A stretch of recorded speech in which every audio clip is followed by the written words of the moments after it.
everybody else. This is legitimate, that's. Yes. And the one yesterday, it was like a Friday night, it's like, yeah, so all my laundry's done, all my homework's done, and it's 6:30. And I was like, sleeping tomorrow, I mean, go to bed. Call the meeting to order. Let's stand for the pledge.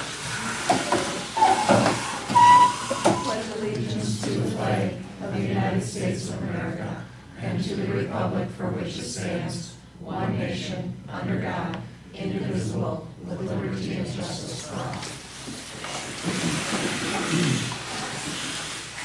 A little reminder that everyone that's in the audience, please make sure that you sign in at the table back there. My clerk here likes promptness. Everyone is here on both sides. This meeting was submitted to the Green Bay Press-Gazette on Friday, February 13th, 2026. The meeting notice was distributed on Friday, February 13th, 2026 for posting to the Bank of Luxembourg Home Office, Luxembourg Post Office, and Casco Post Office. Our district's mission statement: we inspire minds, challenge students, and promote excellence. We are Spartans. I need a motion to approve the agenda. I'll make that motion. Motion by Brandy, second. I'll second. Second by Jenny. All in favor? Aye. Opposed? Motion carried. The Board of Education recognizes the value of public comments on educational issues and the importance of allowing members of the public to express themselves on district matters. Prior to making a public comment, individuals must announce their name, address, and group affiliation. Each speaker's comments are limited to 3 minutes. All statements are to be directed to the presiding officer. No person may address or question board members individually. Speakers should not expect an immediate response or reaction to their comments. Are there any people that would like to speak? No? Hearing none, we'll go on to the next item. Next meeting dates, subject to change, are March 25th, 2026 and April 27th, 2026, both at 7 o'clock and both right here in the Luxemburg-Casco High School multi-purpose room. Board opening comments. I'll go first. Okay. Musical was absolutely fantastic. You always steal mine. I mean, I don't know how Yes. many tickets they sold, but it was amazing. And while so congrats to the cast and crew, they did a great job, and their directors. It also was a nice surprise to welcome back the history of theater, seeing that those past shows, the portraits have come back to the hallway since the addition of the middle school. So it's nice to see that theater kind of has a place to call home again. I think they dated back to the early 90s, and they're all lined up in the hallway. So if anybody hasn't been over to that wing, check it out. It looks very cool. Starts by like Mrs. Connor's room and goes down the hallway. And they did senior banners, which I thought was super cool for the theater students. So I actually saw last week at Wrightstown in their gymnasium, they had all of their winter sports and their senior band members, which I thought was cool. I hadn't seen that before. Someone told me Preble High School does the same. So they did them featuring, I think, 7 or 8 graduating seniors. And really cool border. I don't know if they're still up, but it listed like each musical production that they had been in. So kind of a cool thing to celebrate the seniors. So a great week for the theater program at LC. It was nice to see the past musicals back up. Anyone else? Okay, moving on. Items under the consent agenda are considered routine and will be enacted under one motion. There will be no separate discussion of these items prior to the time the board votes, unless a board member requests an item to be removed from the consent agenda for separate action. Do I have a motion to approve? I'll make the motion. Motion by Alex, second. I'll second. Second by Dave. All in favor? Aye. Opposed? Motion carried. Administrative reports. We're gonna defer back to the information session where we'll have mid-year reports. Okay, sounds good. Discussion item 24-25 financial audit presentation.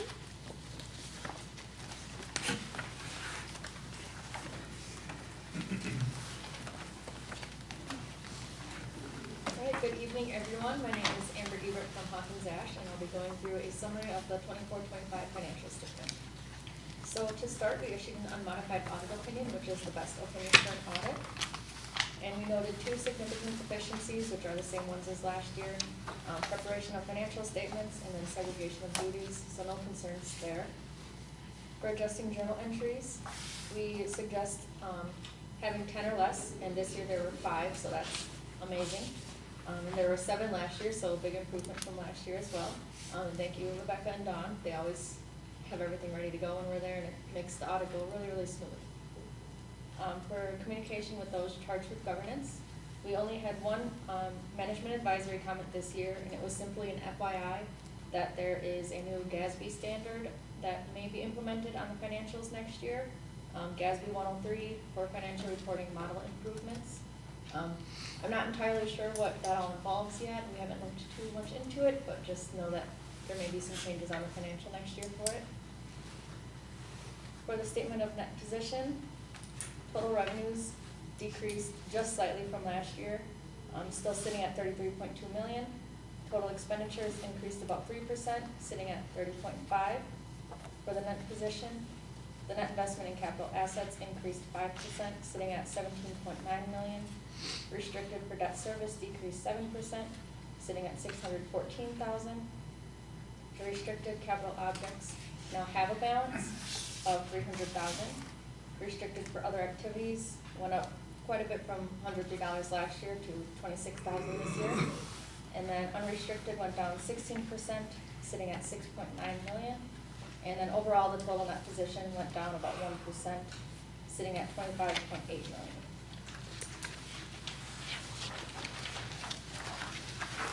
Next, I'll go through the individual funds. So the general fund, which also includes special education, total revenues increased 8%, sitting at 28.9 million. Expenditures increased 4%, sitting at 26.6 million. Other financing uses went from a positive 12,000 last year to a negative 295,000 this year. This was due to a transfer to capital projects of 300,000. And then the fund balance, now the restricted now has a fund balance of 26,000, and unassigned went up 35%, sitting at 7.7 million. Overall, the general fund and special education fund balance went up 36%, sitting at 7.7 million.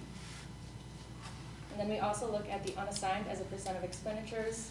So this year it was 29%, which is excellent. We recommend at least 17%, which would mean you'd have about 2 months of expenses set aside.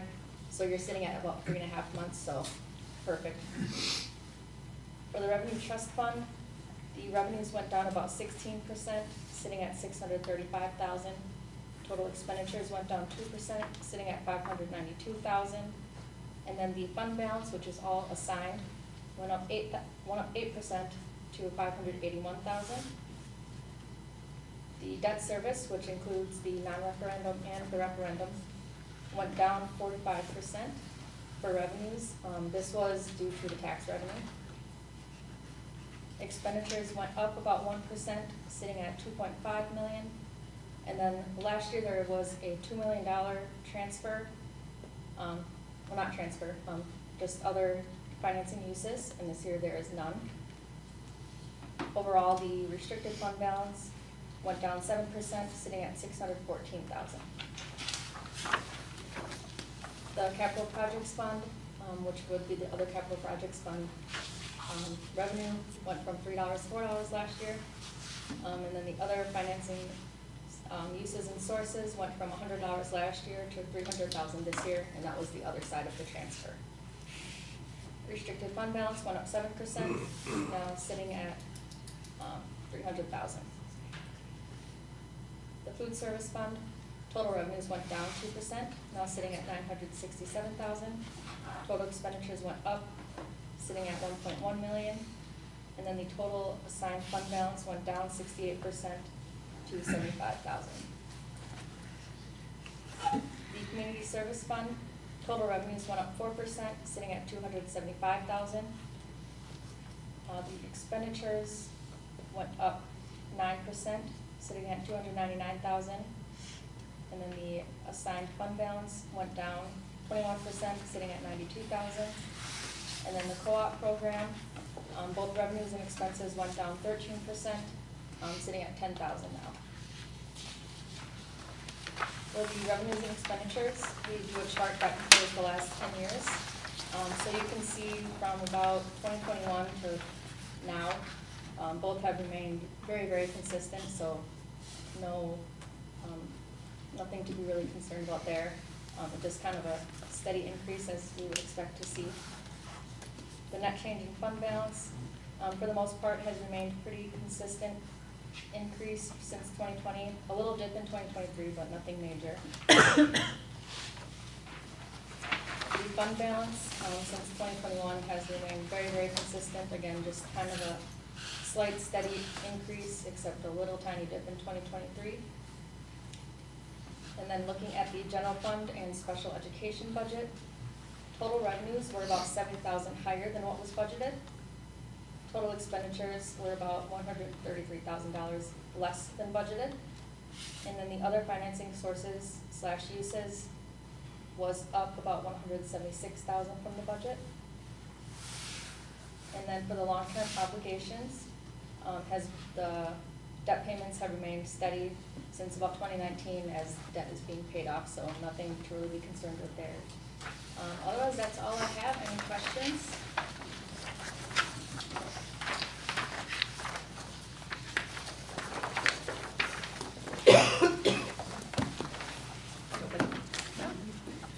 Thank you, and Good thank job. you for allowing me to ask to be your auditor. Thanks, Amber. Thank Thank you, you. Amber.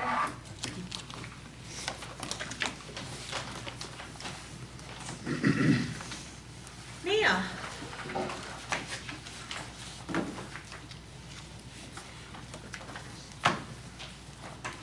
Hello, everyone. As you can see, I apologize for not being in my brown uniform, but I can no longer fit in it anymore, as I am expecting again. So, Congratulations. thank you. My goal is to finish out the rest of the school year. Planned it nicely that the baby's due in June, so the very beginning of June. So hopefully I can make it through the beginning of, or to the end of the school year and don't have anybody have to transition into my spot and can hold down the fort until then. Pretty regular second semester or second quarter. A little bit actually calmer than normal, looking at past reports, so that's a good thing. One positive to take out of the second quarter was that the Sources of Strength held a snowball dance for the first time. I mean, we've had snowballs, I think, maybe once or twice before. Jenny, you can probably correct me if I'm wrong. But this one was unique because it was student-led by the Sources of Strength group. So they did 90% of the work. Didn't think it would be as attended as it was, but there was over 265 tickets sold. So it was very highly attended, and the kids had a good time. So. On a very cold night. It was very cold that night. Yes, it was. It was, but yeah, it was good. Any questions?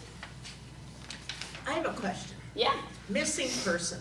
Oh, thank you. That seems to be my job lately, especially between the So time are those of. kids that mainly don't get called in? No? No, so the missing kid is usually, a majority of it revolves around Spartan time. So a lot of these kids aren't in the right Spartan time, so I'll usually be asked to try and locate them on the camera and then see where they are. Otherwise, it also turns into, I let so-and-so go to the bathroom 20 minutes ago and they're still not back. Can you go and find them? So those seem to be the most popular two, and that's what a majority of them are. Okay. Are they usually located in the building? I mean, do we have people like students who like wander off and be like, I'm out of here? Occasionally, but Occasionally, yeah, sometimes during Spartan time, yeah, they're usually pretty good. Sometimes during Spartan time, kids will just leave, whether they just don't wanna be there or because they had a miscommunication with their schedule. Sometimes, yeah, you do have the ones that just ditch, but those aren't very often. They're usually somewhere in the building, so. Anything else? No? Alright, thank you.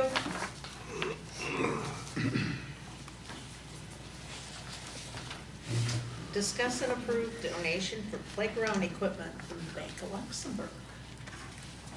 Yes, any questions? Bank of Luxembourg is our biggest donation yet, which is pretty exciting to get the email that they were going to contribute towards the playground. So we're continuing to work on that, but that was our most recent contribution. How much have we raised? For about 20,000. We don't have all 20 in hand because the Lions Club is what you said, right? Hmm. They are giving us 5,000, but they want to wait till we're at the end of the project, but they've guaranteed that to us. Yeah. Is the playground planned to be an all-inclusive playground? It's gonna be as inclusive as we can make it. So we both Okay. met with the vendor. There aren't really like fully inclusive playgrounds that are gonna But be there'll suitable for like a areas school. of it Yes. that, We're trying to get at least students can 50%, use. if not Okay. more, inclusive. That was kind of our goal as we met with the vendor about just mock-ups. and is it supposed to be a joint playground between the two buildings? No. So is it going at the? We're both trying to get new playgrounds. Okay, Yes. so you're both trying to. Yes. Okay. I did see that, I'm sure we'll have a donation next month from Hooray for We already Hooray. got it. Yeah. Yes, it'll be in the next board Yes, I saw, meeting. yeah, I Yes. saw It just came Chelsea, too so late for this meeting. I Yeah. quickly Yes, texted that was a really Trixie and I nice said, how big was donation that as well. check? And then I thanked him for it, so. Yes, Okay. and they said we could apply every year until we meet our donation goal, which was really nice. Yeah. Okay, So, okay. yeah. Okay, I need a motion to approve. I'll make that motion. Motion by Jenny, second. I'll second. Second by Rob. Robin, all in favor? Aye. Opposed? Motion carried. Discuss and approve the purchase of NextPad to replace EduClimber. So EduClimber is a data warehouse, so I'll give you a couple points. EduClimber was a Wisconsin-based program. The owners of it sold it to another vendor. And what's happened is the service has really gone downhill. They had a 5-year clause that they could not compete. And then what happened is that 5 years has ended, and actually a lot of schools in Wisconsin, they're up to like 182 schools back in Wisconsin, because that's how much they appreciate it, because of all the legislation that happens in Wisconsin, they're current. When you ask them for something to change, it actually changes. On a positive note, we're not supposed to tell anyone, so please keep this one under your hat. The implementation cost, you notice that how big it is. There isn't maybe one. So we'll leave it at that. They were nice enough if we are approved this, because they want to get us on board, because they have a whole slew of them coming in April or May. So anyway, just, you know, when, I don't know how I did not pull the rabbit out of the hat on that one. I will not claim that one. That was one of our power users that was communicating back and forth, but that's a really good, and plus we save about $3,000 a year as well, which is, so you get a better product and it costs less. Sounds good. I'll make a motion to approve. Motion by Alex, second. I'll second it. Who is that? John. Oh, John? Okay, didn't hear. Couldn't see.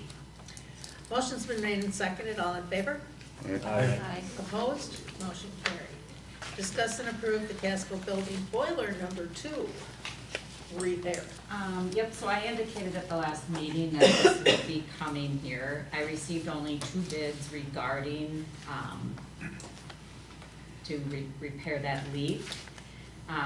EC&D actually had offered, they said, why don't you have Tweet do it, because Tweet did the first boiler, and they have the anchor point set up, as I indicated in the memo, so they said they could do it in the day it would be done, but when I got the bids, they were $4,100 more. I reached out to Tweet, and just kind of questioned their bid, because the last one they did was just a year ago, and it was $5,000 less. But he said, nope, sorry, our parts are higher, our labor rates went up, and the proposal stands. So, moving forward, I'm recommending to go with EC&D, just knowing it is at a lower cost. And they're reputable. Questions? Hearing none, I need a motion. Make a motion. Motion by Robin, second. I'll second. Second by Alex, all in favor? Aye. Opposed? Motion carried. Discuss and approve purchase of carpet extractor for the intermediate school. So the carpet extractor, I know that past projects, I know he's had it on his list, it is now has officially died. Because the belts do no longer stay on when they run it, so he even said, he's like, we haven't been able to clean for a bit, so I'm like, okay, let's get this on the board agenda right away. As stated, at 13 years old, doesn't run, and it wasn't worth getting the belt area and all that replaced and repaired. So the 3 bids below, after talking with Jim, he would prefer to go with Sanacare, even though it was slightly higher than Michigan Company. But Sanacare is including that battery refill or whatever that was. And so he's like, and he's worked with Sanacare, they get a lot of products from them. So it's a very trusted company where we've never worked with Michigan Company or the other one. So the recommendation is to go with Sanacare. Questions? None? Do I hear a motion? I'll make the motion. Okay, which one do you want the first? I'll bring it down. Yeah. Okay, motion first by Brandy, second by Dave. All in favor? Aye. Opposed? Motion carried. Discuss and approve the agricultural enterprise. All right, I have the star of the show here. I get 3 slides, he gets the rest because he's that special. Real quick, there's a group, Justine couldn't be here tonight. She has something personal. Tyson was part of this, Joellen was a part of this, and Deb was also a part of the conversation as well from the food services project. So it was a big group and we met probably 8 times, probably you and I at least a couple extra times because we had to put this together. So the purpose of this is to create a self-sustaining enterprise. So we currently have a school store as an enterprise, right? Next month you'll probably hear about another enterprise of some of our teachers that brought together that is really cool as well, and I'm super excited about that one. We want to utilize our current facilities to create a learning lab that like bigger, more expansive, agricultural for the ag science and for our science classes. Create real world experiences for our students. So this is an enterprise, it's a business. So as we're setting it up, I'm teaching him a little bit about that and he's learning and he grabs it and he runs with it. So supply area businesses with fresh microgreens and produce. So I'm going to turn the floor over to Caden and he's gonna take you through what this will look like, sound like, feel like. Okay, so this first photo that we have on the left-hand side, it is a system that is made by Badger Militech. And we got to go there about a month ago and tour their facility and their systems that they have. And we'll be able to grow lettuce, microgreens, onions, field greens, and carrots, and many more other sorts of things in these systems. And I like to use, so this would be a hydroponic system. And I would like to use a aeroponic system, which incorporates humidity to help grow the lettuce roots better. It develops the roots faster, and then after about a week or 2, the lettuce will really take off, so it'll stay smaller for the first week. And I can do that with this second photo in the middle. That was a system that we used before to grow in our Egg center? Yeah, in our egg center, we had with fish and everything. So we were able to grow a bunch of beans in there and peas. And then the last system on the far end is to grow all sorts of peppers, jalapenos for the Northbrook. And then this is what we have found online to grow tomatoes. We've thought about putting lights in it, so they'll be on tracks and motors, so they can move back and forth throughout the rows. so we can have less lights that use less energy, but we can use, light up more of the area with fewer lights if we put them on tracks and motors. And this system is a new system, we'll have to learn how to use it, we've never used something like this before. I'm open to try it, and, yeah. That's where we're gonna grow our tomatoes in, so. Yep. And our partner with, we told Northbrook, or specifically Russ, that tomatoes are not very profitable, and so you'll see a donation at the end of our presentation to get the tomato process part up and running. So I think one thing that hasn't fully been mentioned yet is our goal with this is to provide all the produce for Northbrook for their salad bar. Out of this as well, that they would be purchasing it from us to supply them for their salad bar. Yep. Okay, so This'll go all summer long. Yes. it'll go all Yeah. summer, winter, yes, all year. I can't bring my tomato plants there. Go ahead. Okay, so then here we have a list of all the equipment that's needed, from the tables and grow towers, lights. You'll see fans and the dehumidifier in there. So the Viper fan is a locally owned and operated company. I think it's in Appleton. And they have really nice industrial fans that, at Badger Grow Tech, they used them and they've had them for 4 years running constantly. And they still are super quiet. You can adjust them so you can, they have all different sorts of settings, I don't know. And then the dehumidifier, we did put the one that was most expensive, that would be like top of the line that we could have a possibility of getting for the area. We will probably use a smaller one, just because our area isn't quite that large. And then, the water container RO system and pump.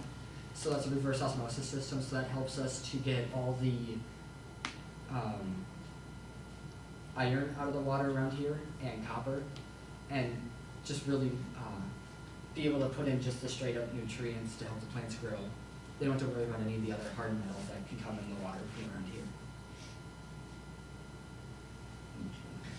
And this is my slide here in the middle. So I tasked Justine and Caden to tell me where to put this. This is what he does, and he's into this. And so they sat down and did a study. They put tape on the floor. They did all of that kind of stuff. And we asked them what's the best place to do this. What we found out was the Ag Center's a little too small.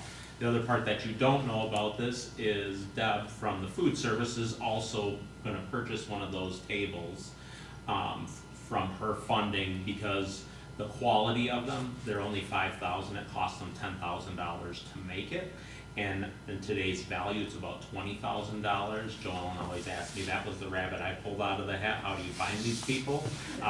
Luck, okay? And because they're actually getting out of it, out of the business. He has his own business, but they already had this all built from Badger Steel, I think was the name of the company. So we're getting a good deal, and he's gonna mentor us as well. He currently has his own micro grows in there that we went and saw. So we will use the facility, because we have a nice kitchen at Casco with a refrigerator, so we have a place to store the stuff if we have extra. And then the other thing that we'll add in the Ag Center is an additional grow table, because you cannot pass up that cost on that. So, and Caden and that figured out how much stuff we need. I didn't ask him, he's sitting down there, he comes with all his calculations, it was awesome. So why we need 3, if you really want to know, you can talk to him afterwards, but we guaranteed we'd stay under 10 minutes on our presentation. Okay, so here's a list of the different stuff that I use currently down at the greenhouse. So the different seed varieties, it'll cost about $600 for a whole year worth of seeds. The plugs, they're rock wool cubes. They come in packs of 3, so 10 packs, it'll be $75 or $750 a year. And then that's the different nutrients that we need. And then the seed starter trays, those are also packs of plastic trays that you can use. I think we've had ours on in the greenhouse for 6 years now, and they're still going. So the total and everything goes to $1,900 for all the supplies that we need for a full year. And then here is another list that we put together of different things that we could grow as microgreens, and there is a list below it of all the different lettuces that we can grow, onions and tomatoes and so on. But the top is just the different microgreens that we can grow, and then these size of trays that you have possibilities to grow them in, to sell them. Come on, Okay. And then this would be the yearly revenue from everything. These are not set in stone costs, but these are just what Russ currently pays for all of his produce. So tomatoes at 25 pounds a week and a price of $1.10 per pound. It'll bring in $1,430 a year. Jalapenos are $4 a pound, and he buys a pound a week, so $208 a year. Then the leaf lettuce, microgreens, romaine lettuce, and field greens are all lettuce types that we can grow super fast in 4 weeks. And then the celery, green onions, and tomatoes will be the ones that take longer, and they do have a higher cost with them. And then it'll be $14,508 of revenue each year. And this is the list they gave us, and that's the minimum amount, so we didn't give you the other things that we'll talk about in a little bit. So then, we would need a second youth apprentice for the enterprise position. And then that is $16.03 an hour before all the taxes and everything are taken out. So that's $8,335.60 a year. The supplies was $1,900 for a year. Electricity is $1,080 a year, so the total expenses are $11,315 a year. And the revenue is $14,508 from everything, from what they currently purchase. So then to pay off equipment and additional revenue per year will be $3,192.40. So our actual total will be $0, but we're paying the school back. And then, yeah, once everything is, with the $10,000 donation from Russ, and the equipment cost, and then the cost after the donations, we will be able to pay back the school in approximately 8.1 years. So we are presenting to you for a loan, in case if you were, Hayden is presenting for a loan, not me, I have nothing to do with this one. So. But we do have 4 additional businesses as well, so I talked to the Painted Pelican. They are interested in microgreens. He named some flowers and a couple things he did when he was down in Georgia as a chef down there. Zach Andrews at Rosati's, former football player for me, so I had his cell phone number, so no pressure, Zach, but and he said he would, and so then Aldoma, something and Sons, Scallywags, yep. He's at the golf simulator where I golf, and I recognized him because I went there one time. And so I asked him, and so he's like, yeah, we would like unique things for ours. So I will send him the catalog. So we believe, or I believe, that this actually may be a shorter amount of time, but I didn't want to oversell and underpromise or underdeliver, I should say, in that process. And so, and number 2 is I don't want to push our students out of their comfort zone either. We want to grow it and do it the right way. And so as we kind of work together on this, my goal is to hand this off to Tyson. Will actually be in charge from admin side. We had a whole checklist of things we had to go through to make sure we were doing this right. I'm just there to support them and get this up and running, then I'll turn it over, and Justine will also be part of that, and as well as Deb will be part of that support system, and then we'll have our 2 YA people. And so we're very excited about that process. So what we are asking you today, and you'll see that on the agenda, 1 is to overall approve the enterprise. Number 2 would be the purchase of the equipment, the approval of the donation, and then the approval of the YA position. And speaking with Caden, he recommended 10 hours a week for that specific position throughout the whole school year. And then he will be the mentor, throughout the whole year, he'll be the mentor for this position. And so he may need to do a little extra work that we could, before we hire someone. We do have 1 person in the hopper. Did you know that? Yep. All right, so I wasn't sure that you knew that or not yet. So before we step away, what questions do you have for us? With the equipment that you're proposing to purchase and the produce that Northbrook wants, to give Northbrook everything that they want, how much more could you produce? We could produce probably almost double, Okay. from the lettuce perspective. The jalapeno peppers, tomatoes, that will be right up just for Northbrook for the most part. I think the idea is to start with Northbrook, you Yeah. know, because they're kind of like a founding partner with this, and make sure that we can meet their needs. And then, as Mike said, there's some other restaurants that he's kind of getting feelers out there that we could grow this, you know, a little more. There was also talk about selling it to staff, that kind of stuff, if we had extras as we go through the year. So there's lots of possibilities, but we really wanna make sure that we're doing it right, and that we're making sure that we're meeting this obligation with Northbrook first before we diversify.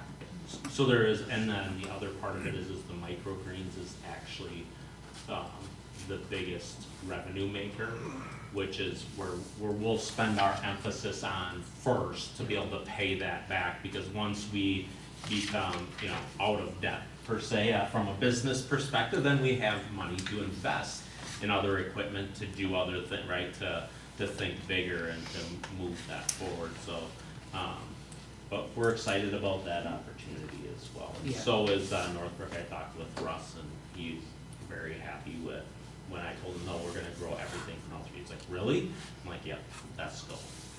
And the microgreens too, that also includes all the different sorts of flowers and exotic plants that other places would like. And those can grow anywhere between, we can have them from seed to selling in anywhere between a week to 12 days. So, Yeah, so that's, the person who, that we went and visited was on his one singular growth, flat that he had was making $5,000 to $6,000 a month. yeah. But that's not covering costs, or, you know, we don't know what it costs to rent the place, all of those other things. But you can't charge us for rent, though. No, I'm just kidding. So 8.1 years, is there like a expected useful life on this equipment? He said he was using his he's been using it for 5 years, and he's not had any problems yet. He did design and build them, so, however, he designed to build them for himself. We'll have to test that out and probably push the limits a little bit to see just what these systems can do, because I've never used them and we don't have any experience yet with them. So the panels are plastic, and they're 12-foot, which is a common size, so you can replace those. A lot of the Yeah. parts you can replace. And he has extra lights for replacement, because they bought a whole boatload of them for a cheaper cost, because he found out that if he went right to the direct seller, he could get them for like half off. So he's also gonna sell us any extra lights or any of the other things that we need. He said that he would help us out with that as well. Dave, you had a question? Yeah, questions or concerns regarding, okay, it's gonna be in Casco down in Judy's old classroom, I understand. Transportation between Luxembourg, getting back and forth. Who brings it to Northbrook? So our students have to will have to have a driver's license. And so just like any other YA position that we have, not just our district, let's just say somebody's going to work at the Bank of Luxembourg or wherever it is, they have to have a car to be able to transport. Yeah. And then a lot of this stuff will also be delivered live, so all the microgreens, they're delivered live. The tomatoes will be picked, so they'll have to have some sort of transport in a cooler or a system like that, but.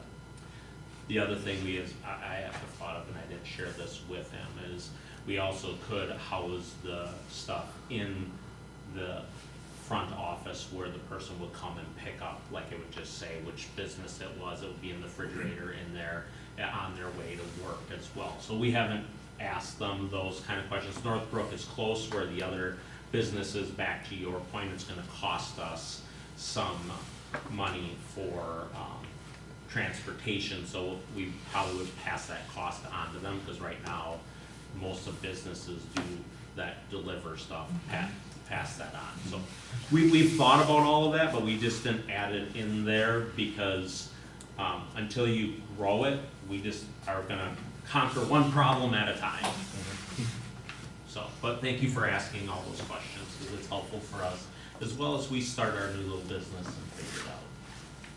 So, any questions for Caden? No? Well, you got off easy today.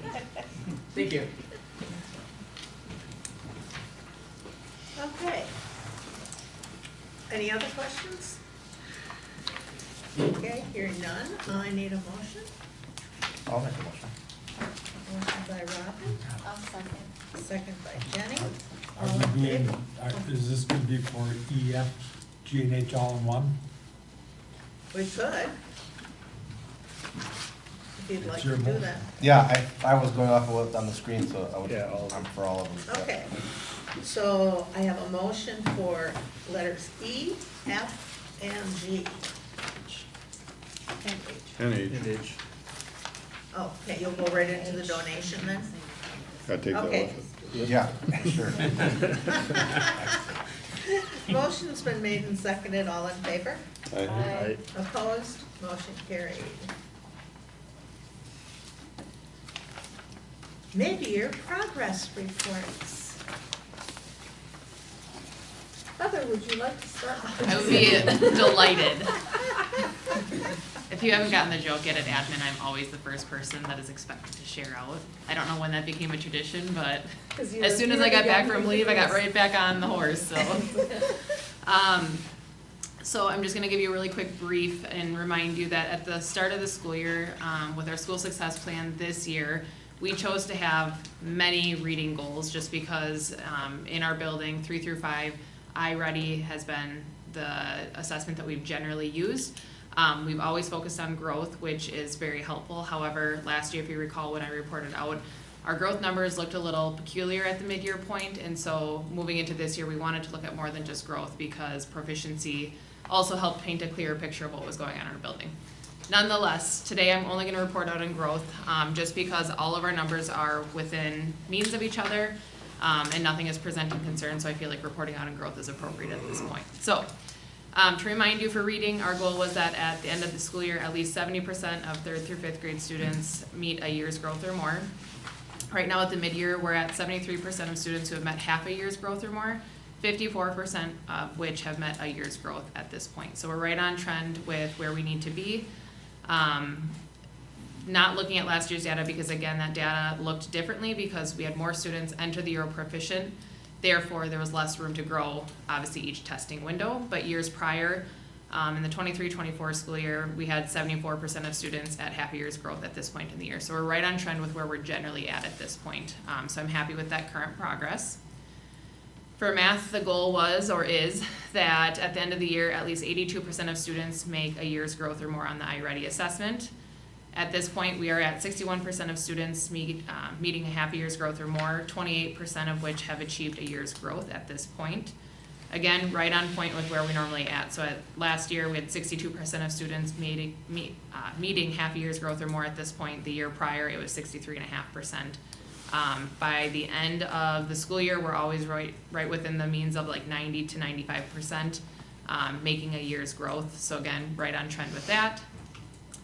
Behaviorally then, we shifted our focus to really tuning into recess the best we could.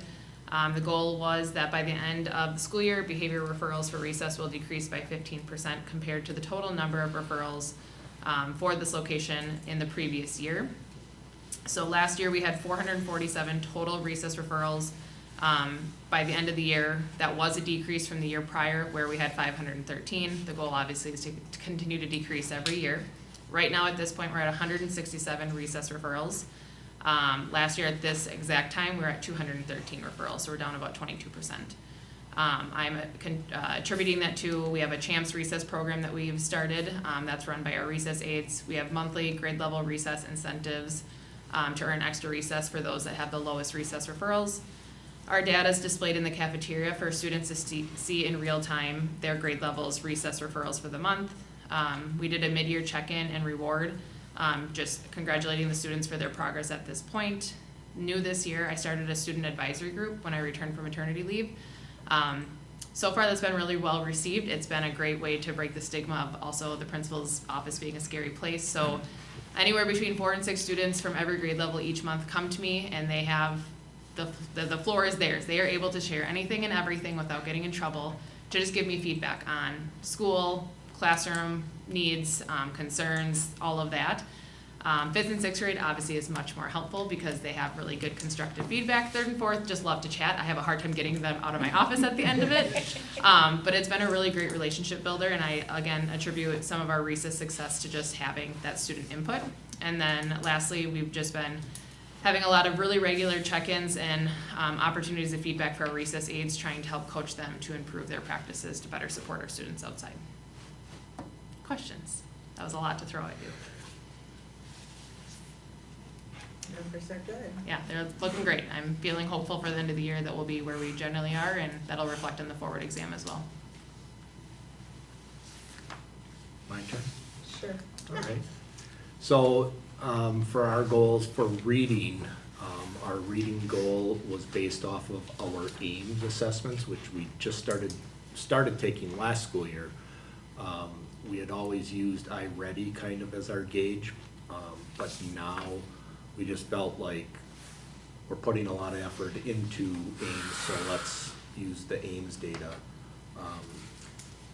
Our goal was 69% of our students will achieve a growth of 50 or higher, which is an average year's growth. Currently, we have approximately 47% that have either met the year's growth or are on track. So we have a little bit of work to do to get kids up there, but it's hard because it's hard to tell for sure because some of the cut scores and things have changed in AIMS from last year to this year. So,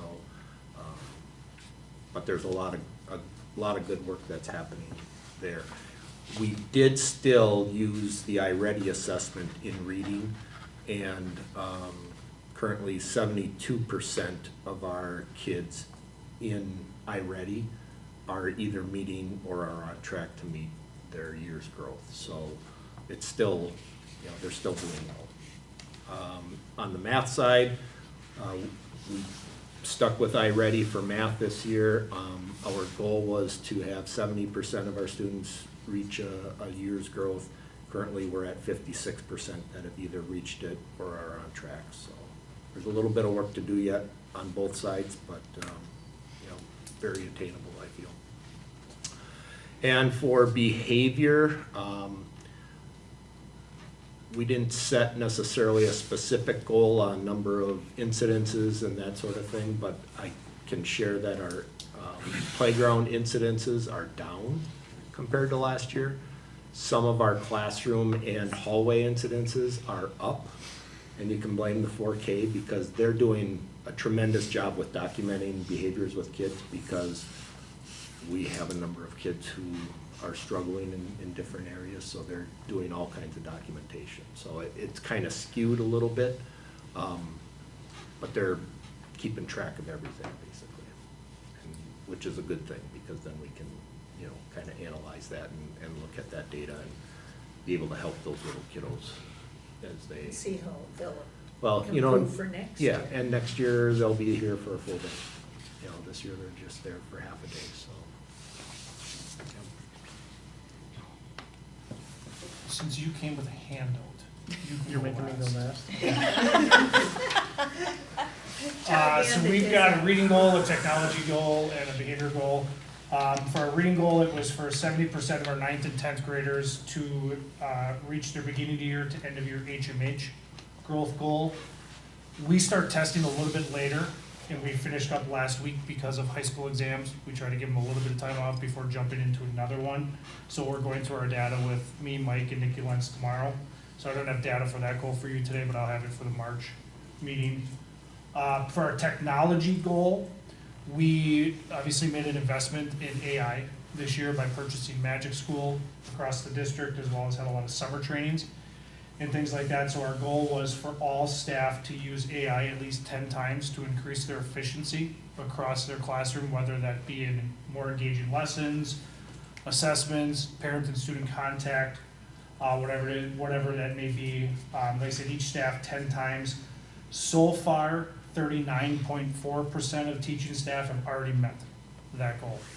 And 82% have at least 5 or more that they have used AI so far this year. So we're well on our way for that AI goal for that one. And then our last goal was to increase more social emotional learning opportunities for our students. So last May, CISA 7 came through the high school and they did an audit of our SEL practices. They did classroom observations, they met with teachers, they met with students, and then in late July, early August, they had submitted kind of their audit results back to us. So throughout this year, once a month on Mondays, our PBIS team is going through that audit and pulling pieces out on how we can improve our practices. One of the biggest ones they put on there is just finding more ways to positively reinforce students was one of them. So kind of a couple things that we've worked on so far this year is 4 times throughout the year, our staff have to be, or are here after school, making 1 hour of additional parent contact home. And one of the goals this year has been to, instead of always thinking about the negative contact home of, child's not doing this, they're not getting their homework done, they're not getting tests, it's calling home, emailing home about the positive things that they're seeing from students in the classroom as well. And then another pretty cool thing that our PBIS team put together was in December, they had every staff member write a positive handwritten note to all the students in the entire school. So every staff member took anywhere between 10 and 12 students and they wrote a handwritten postcard to students, and then they were handed out to them on a Friday at Spartan time, all at the same time, which was really neat because you could see after the Spartan time that day the amount of students that went up to staff and thanked them. Out of the 10 that I wrote, 6 of them immediately came up to me and said thank you. The other 4 within the next couple days came to me as well. So you could really tell that it definitely positively impacted them in their day. So the PBIS team has been doing a nice job of kind of going through that and just pulling out things that add more to the culture of the school and increase behavior of the school as well. So that's been kind of a cool thing to see. So AI is well on the way. PBIS is well on the way to do what they need to. And like I said, I'll have reading data for you next time as well. So, yes. On another note, just to keep you all in the loop so that you're aware, I was going to share this back in administrative reports, but I'll just do it now. Many of you will probably know that back in, I think it was late October, early November, Governor Evers signed a cell phone bill for schools that needed to be put into place. I had a lot of staff come to me at that time and express interest in starting a conversation about the high school cell phone policy and if we wanted to keep it the same, change it, make some adjustments to it. So we had a very initial meeting during one of the January in-service days. We're having another one at our half-day in-service next February. So there's nothing set in stone or anything like that. It's just kind of been some initial conversations, but just want to keep you in the loop that we are having some conversations, and at some point I may be coming to you with a proposal on a perhaps cell phone change to what the high school policy currently is. So nothing major to report now, just letting you know that we are having some conversations around it.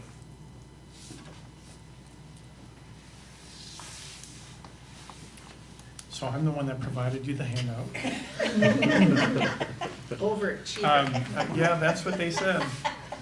So for reading, and for math, what I had reported to you back in fall was that we added a proficiency goal or an achievement goal. So for a few years in a row, we had just one goal, and it was growth.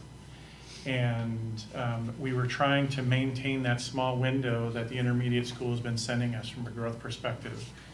And that being said, that we thought, okay, let's add the proficiency piece. So for both of those, you'll see there's 2 goals. One's proficiency and one is growth. I provided you what the goals were there, and then just a little bit of information very briefly on, are we on the pace, are we close to it, are we behind the pace, and so on. Right now, we're at 56% meeting, at that grade level proficiency. We're a little bit behind our pace. And then the growth goal, it's going to be close. I want to point out one major thing, though, about that second goal for reading. It's intentionally written that it is only the universal language arts instruction. What that means is of the 6 sections of language arts for both levels, they're only looking at 5. They're not looking at the advanced 7th grade or the advanced 8th graders. They're looking at the universal for that one specifically. They're really trying to hone in on that part. For math, similar concept, a growth goal and an achievement goal. Looking really good for the growth goal at this point, and just a smidge behind pace at this point for the at grade level or not. One thing that we have a lot of conversation about with math as well is for math, we have students that are a year or 2 removed from their grade level curricula. And so to put that in a different perspective, there are some kids who are in what's considered the universal or regular math. There are some who are advanced up to the next level, and then we also have we have about a dozen 8th graders who are taking geometry at the high school. So when it comes time to doing some of these assessments and even forward exam, we are aware that they've already advanced past that content by a year or 2. And so we're trying to keep in mind how do we continue to address that, but that's also on the radar. As far as behavior, I took a paragraph and I broke it out basically into 4 chunks, because there's really 4 things that the staff had come up with, the team that had come up with when we were reviewing our behavior data. First, they are really trying to focus on positive behavior entries in EduClimber. So much so that they want the total number of positive entries to be greater than or equal to the number of majors and minors. And we're close to that. We're a little bit behind the pace, but that's been a very significant focus. And as Tyson mentioned, the 4 one-hour chunks of time over the course of the school year, the middle school has been doing that for a few years as well, and that's a focus during that time. They're also taking some of their time during their regular monthly meetings to focus on those things.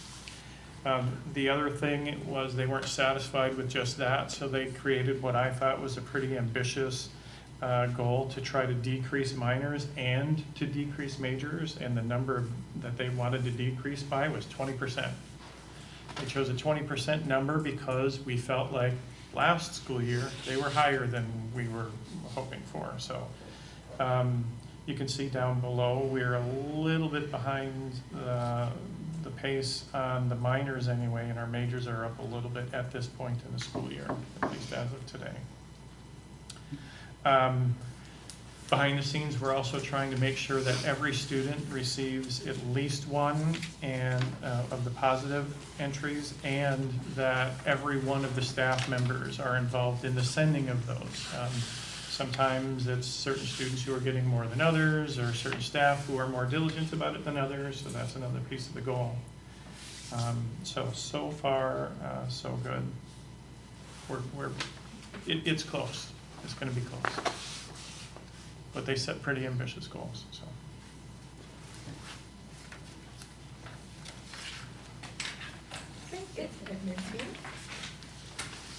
Jane? Yep, I can share. Busy as always. I met with the Project Aware group. That is the grant from CISA 7 where they're spending some time with our counseling group to take a look at our comprehensive mental health supports across the district.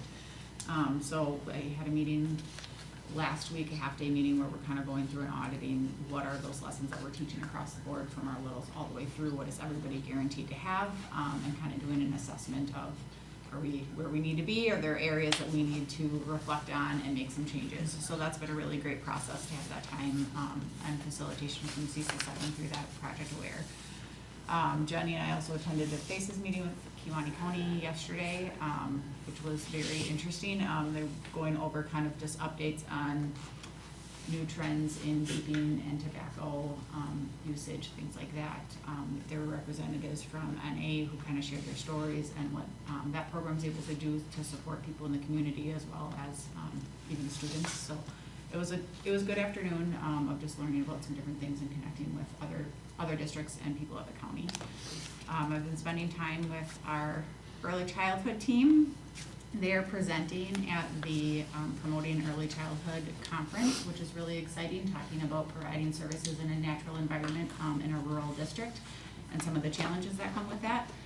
I've also been talking with them around the idea of possibly creating an early learning program ourselves for 3 and 4-year-olds. That would be maybe a 2 or 4 days short program, like a 3-hour program, where parents would be able to pay for their kids to participate in that program. Very exploratory ideas at this point. Our first step is going to be to send out a survey to families of roughly that age children. We're thinking staff, to get their input. And then also our family, we have about 40 3 and 4-year-olds that come for our monthly play dates. So those families, to see is there an interest, because if there's not an interest, then it doesn't pursue having any conversation. If we were to go down this path and do the program, it would only be if it was self-sufficient. So it would be one classroom, the tuition would cover the cost of the teacher and the para that would be in that room supporting the program. So it would we would have to have enough interest in the program to have it be 0 cost. So at this point, it's just something that we're exploring. It would give us another natural environment and option to provide services, which could be really beneficial. So if you hear any rumblings about that, that survey is going out. So we just thought I'd give you a heads up on that, as we're just kind of gathering information. And if it seems like it would be something of value, obviously it would be a full presentation to the board to approve. But in the very early stages of that, so I feel like we have a lot going on right now. Do you have anything else to add? We have an elementary CTE night where our high school kids provide an opportunity to the younger students to build a birdhouse. There's a ton of different stations and a ton of different businesses that are coming in here. We did that 2 years ago, and that was a really good experience for students. So our goal is really to get our parents actually in the high school to actually see the facilities that we have, because a lot of them don't know things have actually changed. And then also to get the kids excited as well. I had the opportunity to potentially testify in Washington DC to the rural business committee. I was not selected. They had a lot of people who were nominated to do that, which is fine, but Representative Weed would like to host using our school. He was part of the DWD tour to have a business committee meeting here at the school, so we could talk about and have basically what it is they try to have a hearing, which is exemplars of how do schools, colleges, businesses, and how do you create that ecosystem to support students and growing their skill set. So we're pretty excited about that. Hopefully we can get some other representatives from the state here that would, I've been trying to push hard to get money put into more youth apprenticeship so we can grow it, not so much here, but across the state. So I'll say it to you differently, there's 130,000 juniors and seniors in the state of Wisconsin, and 11,000 students participate in youth apprenticeship, and 1,800 of them are in our little CESA 7 consortium. So I mean, that's like 28 schools, right? And so the rest of the state has not picked up on this, and there's so much opportunity for students and how they grow professionally as people. It's just amazing to when they come back and they start talking, and how you can tell they're just more responsible and they've changed. It's so powerful. So excited about that. Going back to CTE, that's March 5th, 4 to 7 p.m.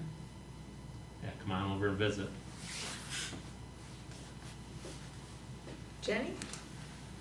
Yeah, so our bowling team is qualified for state, so that's exciting. It's the weekend of March 6th and 7th, I believe. Our dance team competed at the state. They didn't place, but they had a pretty cool, they had youth night last night, and their assistant dance coach was in a very bad car accident back in December, so they had 2 events and raised quite a bit of money. She actually was able to come back and speak to the crowd last week, so I thought that was really, the girls didn't know she was coming, so she looked really good. It was really neat to see her, because it wasn't looking good for a while, so that was really neat to see. We have 2 individual wrestlers that are moving on. Well, our girls will compete Friday for sectionals, and then the team, it's a little bit different this year, they have team sectionals this weekend, so we'll see how we pan out there. And then girls basketball will host next Friday for tournament, boys will figure out their seating this weekend. So yeah, winter sports are kind of winding down, somewhat getting ready for spring, still need some coaches though, so it's making me a little nervous, but I applied to be part of a program of distinction, or it's through our athletic director association. It was for 10 schools, and I was chosen to be part of it, so it's gonna be monthly meetings, and I really did it not to see what we're doing good, it was more of where are the areas that we can improve on, so it's gonna be, it's really, some really good athletic directors, and hoping to get some really good ideas, and it's actually for a bigger award, only 2 people in the state of Wisconsin have completed, it's called a QPA, so hopefully down the road this gives you about 1/3 of it, so that's the ultimate goal. So excited to be part of that program. Do you have bad news? No. Okay. Actually, there's no bad news on any other repairs or anything, so that's really good, knock on wood. No, just been trying to juggle the 2 positions, so it's been busy. You know, I haven't been in that AP role in a while, but it's just crazy when you see how many invoices come through all the time, and it's just nonstop. And officials each week, and so, you know, I value that position of that person too, and what they all do.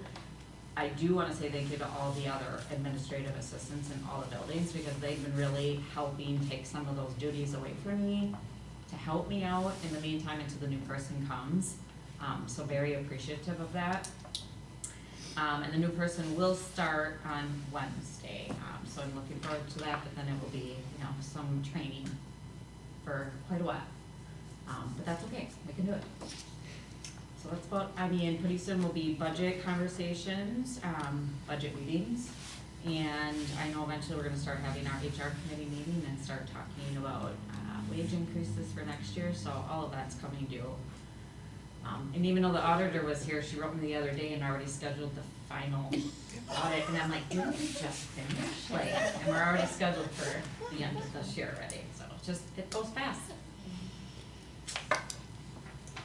I just jump into the next one? Exactly. All right, okay, so I did a new format for the 25-26 budget versus actual. Last time it was, I think, more paragraphs, and I just felt that it was harder to read through all of that.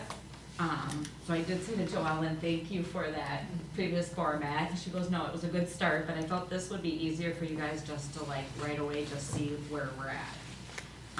And if you wanted to look up a category. I only wanna point out a few of them, and then if you have any questions. When I have the status column, the check mark means pretty much we're on track, and then the exclamation is more just monitoring, and it doesn't mean that they're in a bad place, it could be they're really low, but I still wanna monitor that, because maybe something didn't come up that should have came up earlier. So it's just kinda tuning into those. So technology is 9.5% higher from last year. That is actually from the server that was purchased. We paid the first half last year, which did not get paid till May. So when you're reflecting January to January, and then the second payment came out in the beginning of this year, it shows he's overspent by more money.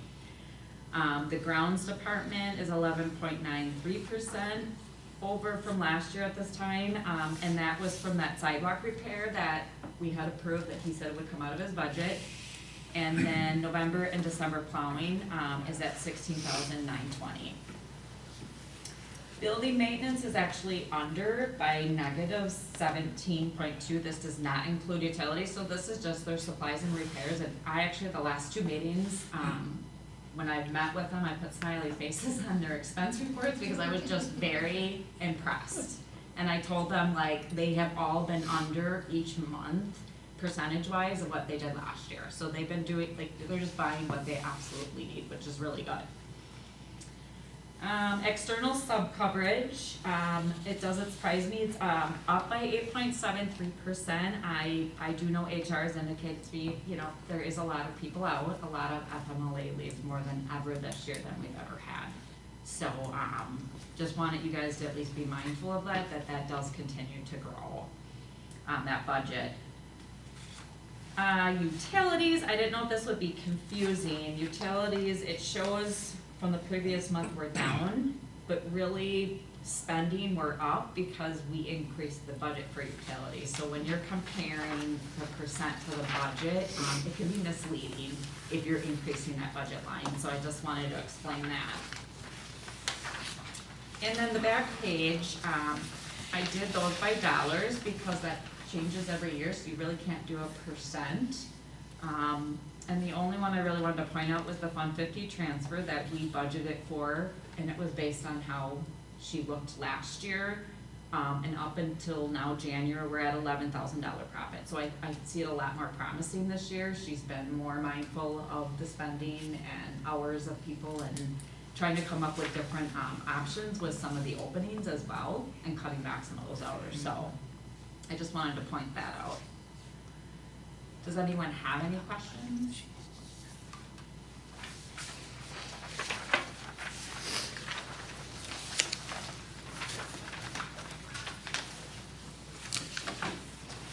Okay, so as you just heard, we are doing a lot of stuff across the district. You know, the kids are moving forward, they're growing, they're achieving, and we have lots of other projects going on.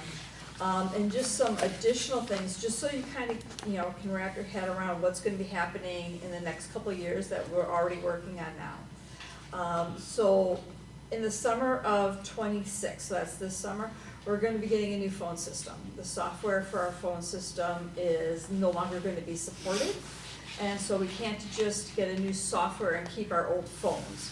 So our tech department is going to be putting in new phones over the summer, so that's a big project for them. We're going to be switching from paper time cards to electronic time cards. In order to be, people can either time in and time out either on an app or on a computer at school. But they have to be, if they're on the app on their phone, they have to be connected to the district Wi-Fi. Because it has to come from our IP address, so they can't be at home and clock in. So we're going to be looking at piloting that with some people this spring and then putting that into effect July 1st. So that's going to be a change for our hourly staff in the way that they punch in and punch out. And that's going to save time for all administrators and approving time cards, and it's going to improve the accuracy because now we're manually still adding everything up. Okay, so we're going to talk into the 21st century with the time cards. So then fall of '26, okay, so this upcoming fall, we already talked about switching from EduClimber to NextPath for our behavior documentation and our Act 20 reading plan notifications. As Mike said, EduClimber had gotten bought out by another company. The owners who sold had a 5-year non-compete clause. They were very busy during that time. As soon as that non-compete clause expired, they started selling NextPath, which is everything that I've heard about it from other districts is that it is phenomenal. It is supposed to be the easiest implementation we've ever had in our lives. Just hearing really, really good things about it. It's a lot more intuitive, so that's why we're really excited about that. But this is going to be, it's going to take time to, move the information over, train power users, and then we're going to have to train staff in how to do this now. Even though, no matter how easy it's going to be a change for staff. So we have to be cognizant of that. But we're looking at doing that for this upcoming fall with our staff. So then, tentatively, we've been having conversations, and we're kind of towards the end of the conversations again, involving staff, our registrar, our administrative team, in moving from Power School to Infinite Campus for our student information management systems. That holds all of our student information, all of their registration information, all of their grades, all of the scheduling, all that is in a student information system. In ours is Power School, switching to Infinite Campus. Power School is very clunky. It had gotten sold also, and the new owners have not kept up with upgrades.